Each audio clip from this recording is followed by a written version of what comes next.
Hey, everybody, this is Tony, and I'm back today with a special guest, Miss Joyce Sims.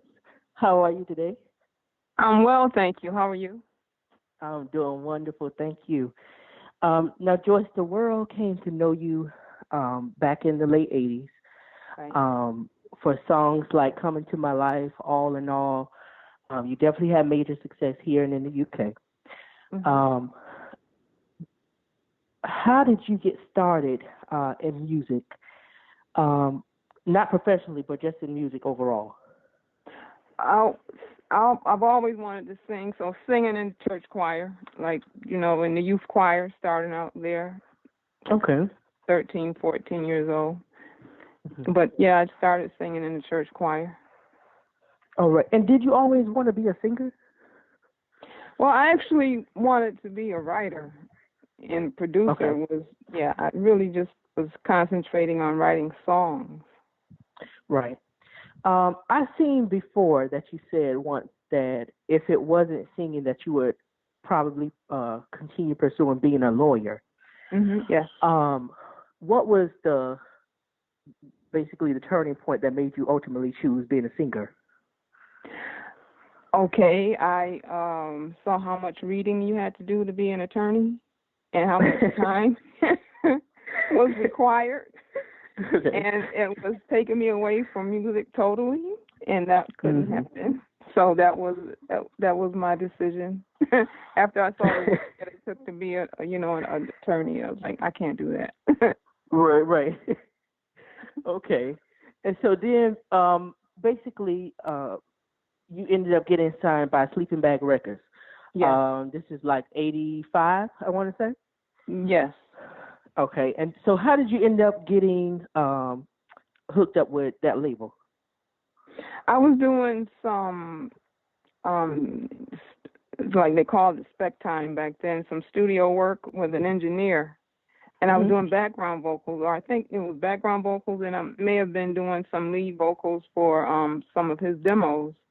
And so he said if I, did work for him, he would record some of my songs.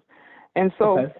from the engineer, he knew Will Sokoloff, the people over at Sleeping Bag, and he took Right. my demo over to Will, and he liked it. That's how I got, was introduced to Will, and Will liked my music, and he signed me to the label. Okay.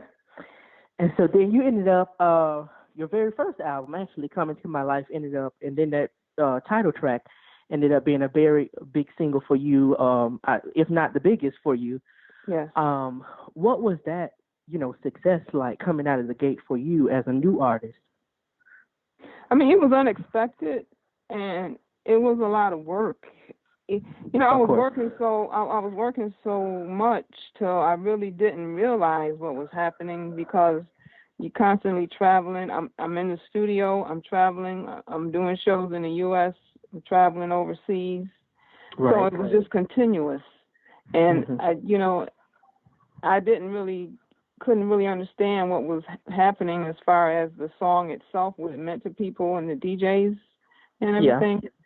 So, I was just working, and then, like I said, my concentration was on, I just wanted to be in the studio, get all my songs down. So I'm concentrating on this album. Right, right. Yeah. So after first you had All in All. Yes. And that did pretty well. And then you had Coming to My Life after that. Yeah. But Yes. once that success happened, was it more pressure on you to then produce something like it? Well, Lifetime Love came out as well, and that did, pretty good. That was, it was, to me, I didn't really feel the pressure because Okay. I was, maybe I just didn't understand the pressure, but it wasn't because I never went into it to be a star or to be number one.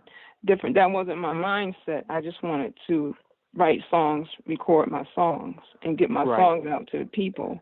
So, but I, as I learned the business. I saw what it meant to have. Okay, you have one hit, you got another hit. Now you got to have a follow-up hit. So I understood that. But I didn't feel pressured to, and I didn't want to make another All in All. Everybody wanted another All in All, another right. in my life. I'm like, well, I have more songs. They're like, well, okay, that's good, but we want another All in All.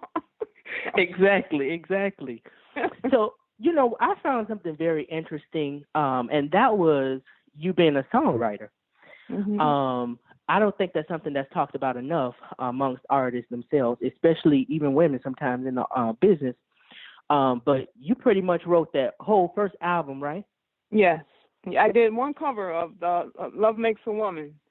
Was the cover. Right. Yeah. And then you wrote everything else yourself. So what was that like for you at that time being a songwriter? And what kind of things did you take away from that?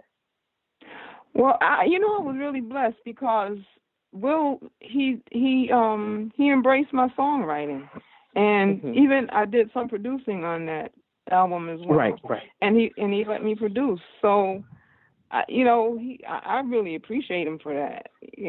So I mean, I can't complain about it at all. He gave me a lot of freedom with that album. Mm-hmm. I heard you say once before that you were influenced by artists like Stevie Wonder and Shaka Khan. Yes. What kind of things did you take away from Stevie that you incorporate in your own music?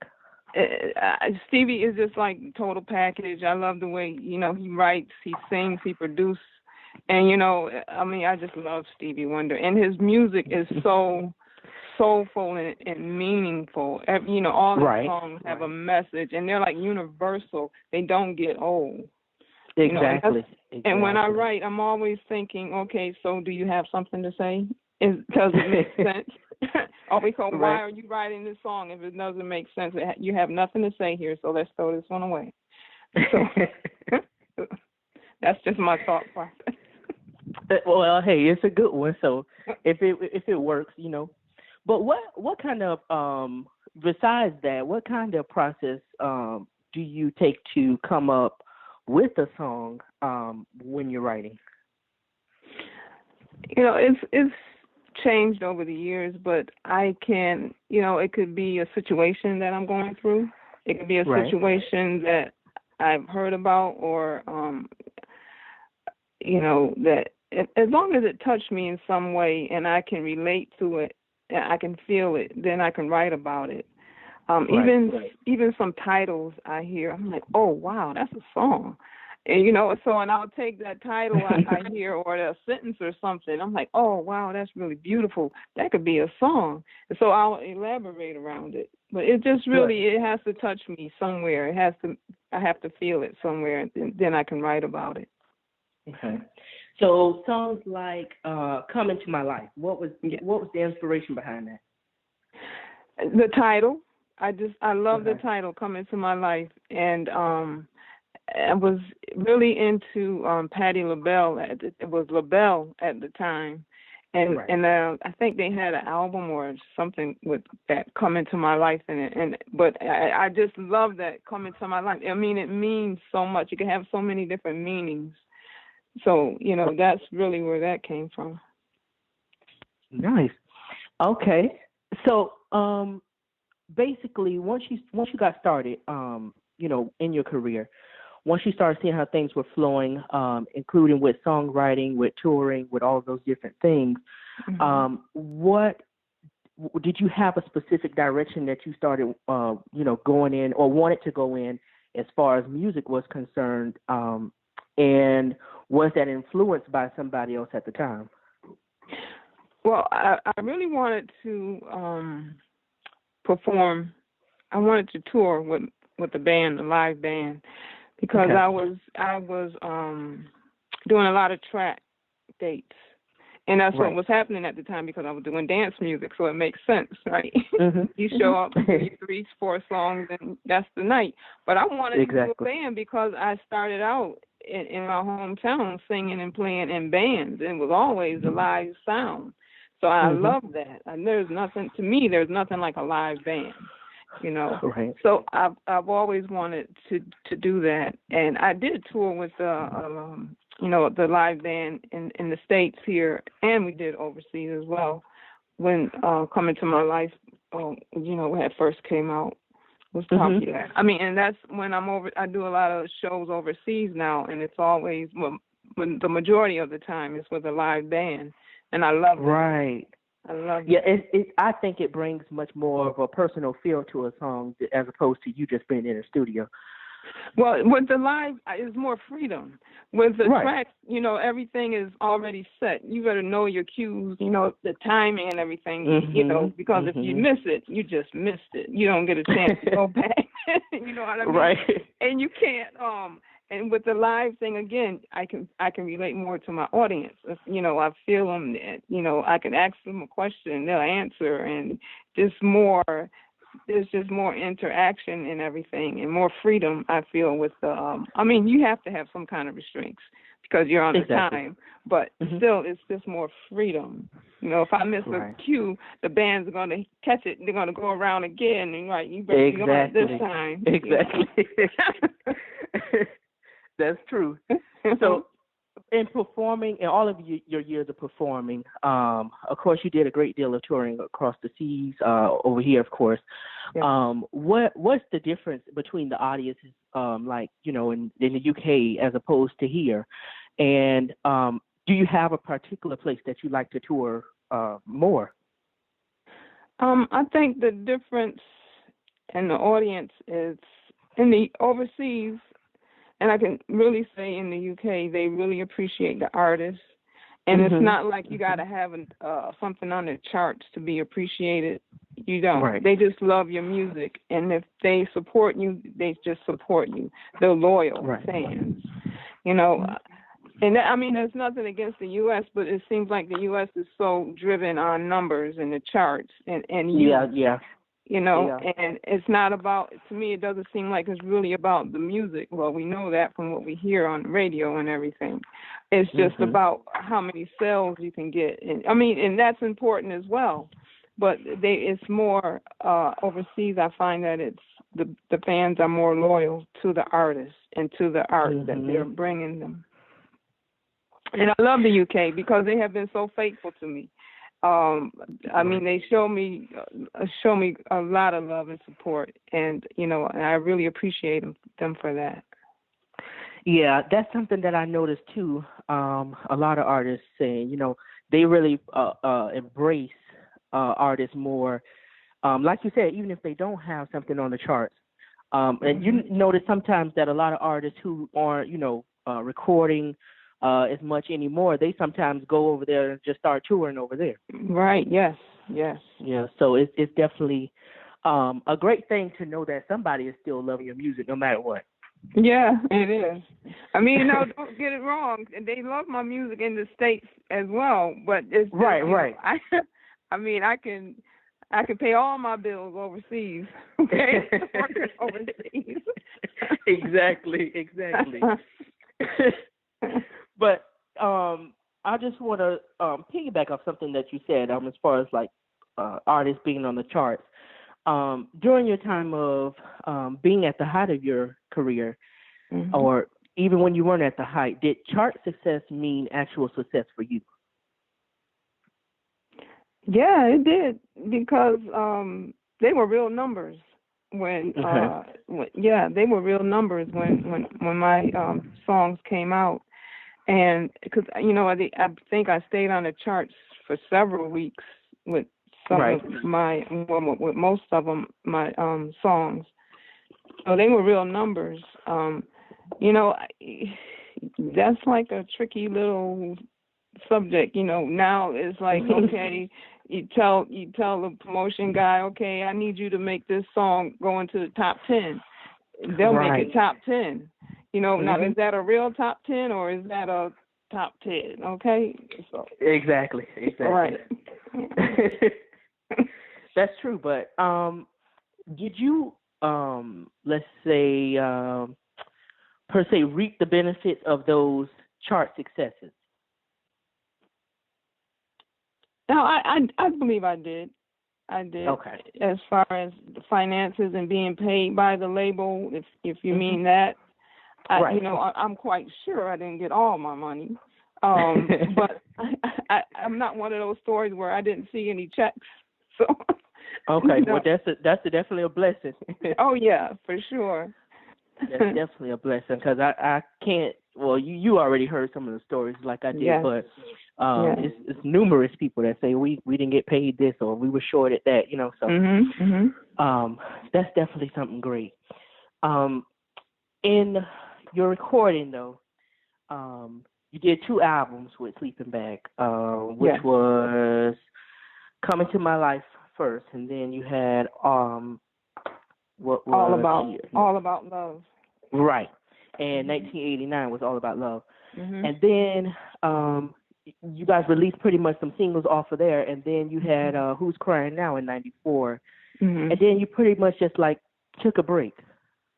Yeah, it was that was a weird time when I was first, the Sleeping Bag went out of business. A lot of the labels went out of business. Right. The seemed like all the record stores were shutting down. It was just a time of that transition when the music had the pirating was really bad with the music and the Napsters and all those different free downloads and everything was out. And it was I was actually kind of burnt out and disappointed at the same time. Mm-hmm. And so, I just took a break. I was still writing music, but I didn't, just took a break and concentrated on my family. And so, yeah. So during that time, you were just, pretty much relaxing. So you weren't like, you didn't have to go and get a regular job or anything like that? No, thank God. Oh, okay. Yeah. All right. Thank well, God. That's definitely a good thing. Yeah. That's thank the Lord. A good thing. Yeah. Right. Amen to that. And then after your hiatus, you came back with What the World Needs. A New Beginning album. Oh, right. Yes. Right. You did have What the World Needs Now as a single, but the album was New Beginning. Right. What did that mean to you to come back after that period of time and then record something like that? Well, that was like a learning. That was a very big learning curve to me because now I'm independent, really independent. Right. I am recording on my own imprint. And I don't have the backing of the big labels. And Sleeping Bag was an independent in the U.S., but overseas, I was with London Records. Was a division of Polygram, and so I didn't have that machine behind me. So now I have to think like a record label. Okay, now you're the record label, you're the artist, you're the writer, you're the publisher. And it was hard. I love my attorney for he kept telling me, Joyce, okay, you gotta think differently now. You are the label, and he just kept telling me, and coaching me. You can do this. You should be doing this. You shouldn't be making this. I'm like, okay. But that was a different time. But and still, I had the songs already. So now, the business has taken me away from the songwriting, and that was really hard to get adjusted to. That was hard for me anyway. That was really hard. So, coming into the business, prior to that, did you know anything about the actual music business? Oh, yes. Okay. Yes. I did. Okay. Yes. Yeah, I studied. I would read all the time. Oh my goodness, yeah. It was this book called This Business of Music, and it's thick. I don't know if you've heard about it, but I would just read. I would read that book, and they would come out. They would come out with a new version every year, right? And they did was just change the color of the cover. It was the same book. Yeah, I don't know why they do that, but I guess it's just to sell the book again. Yeah. But yes, I read. And that really saved me too for a lot of times doing some of my, working with different producers and engineers and agreements and different things like that. They would say something to me that if I didn't read it in the book, it can't be right. So and I right. And I did, and that really saved me a lot of money. I'm sure it did, because it sounds like you at least had your head on straight in some kind of way. Yes. When you were coming in, who did you have behind you at that time, guiding you, or did you have anybody guiding you at that time? Now, at what time is this? Well, when you first came in. When I first came in, I didn't have like a team with me at all. It was just myself and the engineer. And so, but once I got with Sleeping Bag Records, then I had an attorney, a management, and an accountant. I had a really good team of people behind me. Thank the Lord. Okay. I think back on all this, and I'm like, you were really a blessed child, because they were honest with me, and they were really looking out for me. And they would tell me, I will never forget the first time I had to pay taxes. I'm like, what is this? I'm going to get all this money. They're like, Miss Sims, well, you made X amount of dollars, so you have to pay this tax. I'm like, oh my goodness.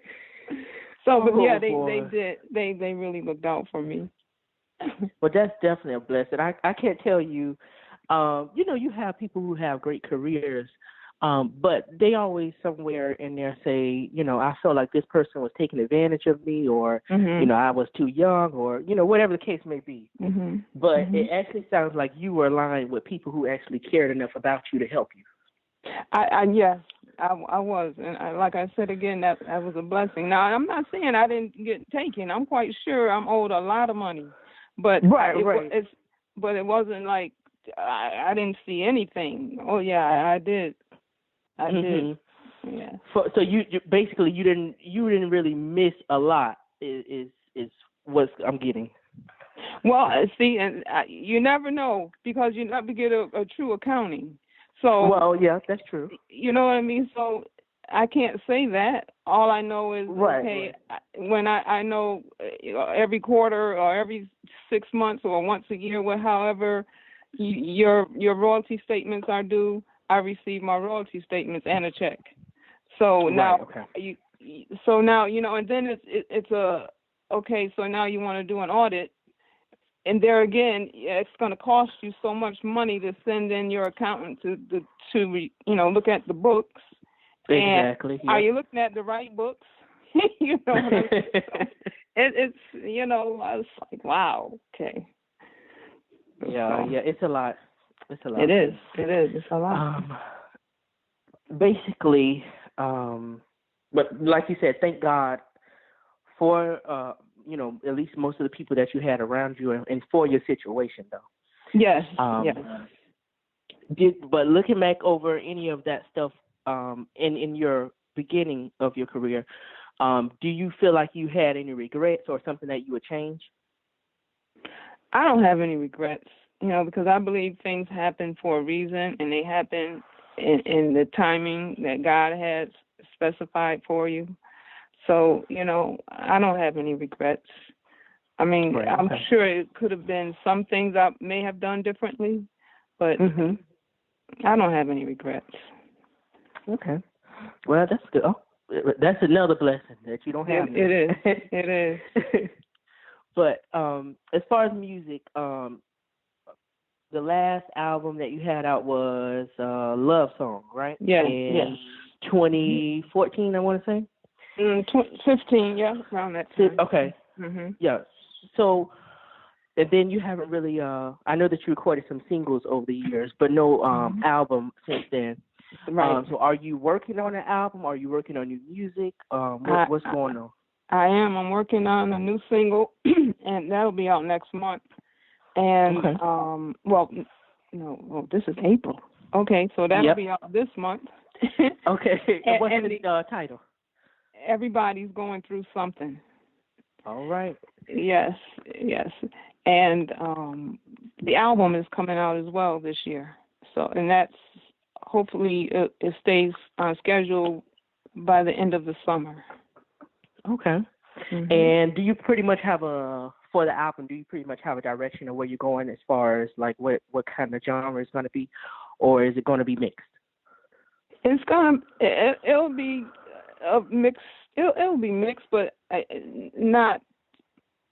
It's not going like way left field.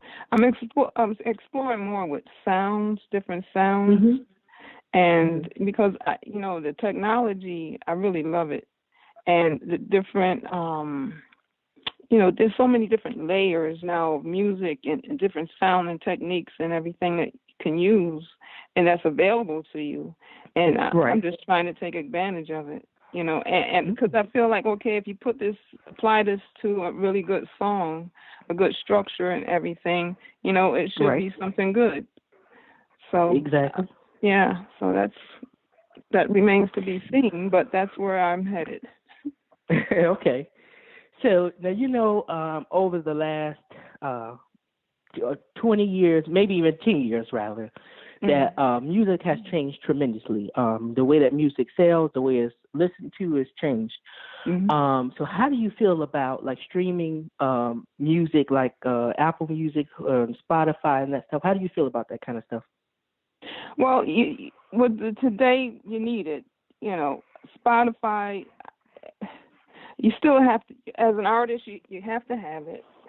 It's a good platform for promotion and everything, but I feel like artists can't just live, like independent artists can't live off streaming, off of Spotify and the Apple. Well, the Apple not so bad, but the Spotify, they're paying the artists pennies. Right. But it's still needed. You still need it as an independent artist because it's such a universal platform and everybody is on it. Right. So it's good. It's good. I still press up CDs and have merchandise for when I do live shows because I still fans still purchase that way, and which I think a lot of artists, if they're able to go out and do shows, that they should sell merchandise because they'll make much more money selling merchandise than they will on Spotify. Right, that's true. And if you just think about the number of people that you have at those concerts, that want to actually buy the product, then it's all already there. Exactly. Yes. Yeah, that definitely is true.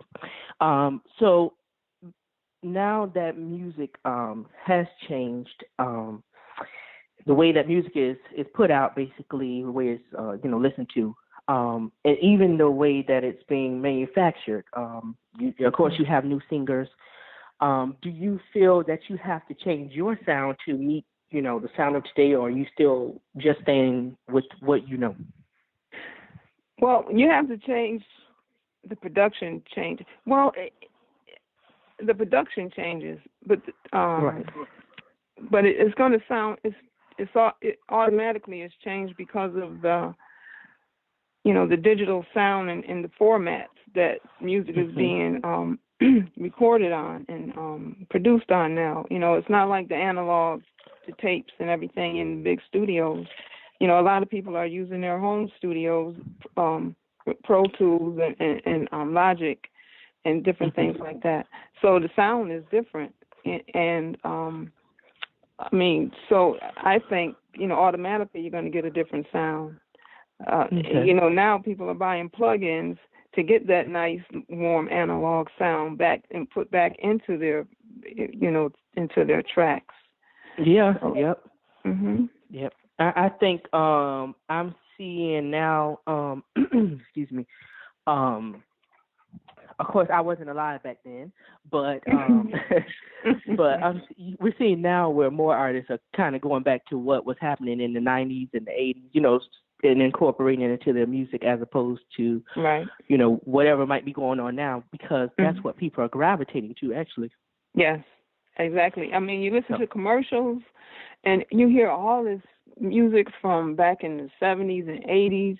I was like, wow, okay, what's going on? But yeah, they love the sound. Yeah, I seen a commercial. One of the perfume commercials had the Marvelette song in it. So it's definitely a lot of that old music is coming back. Well, I wouldn't say old, but a lot of that good music is coming back, and people are really paying attention now. Right. Yes.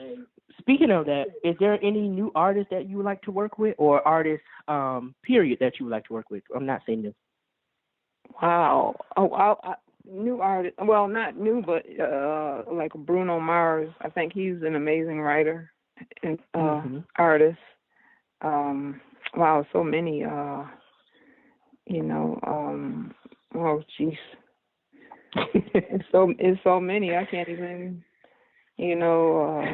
There's a lot of them. Okay.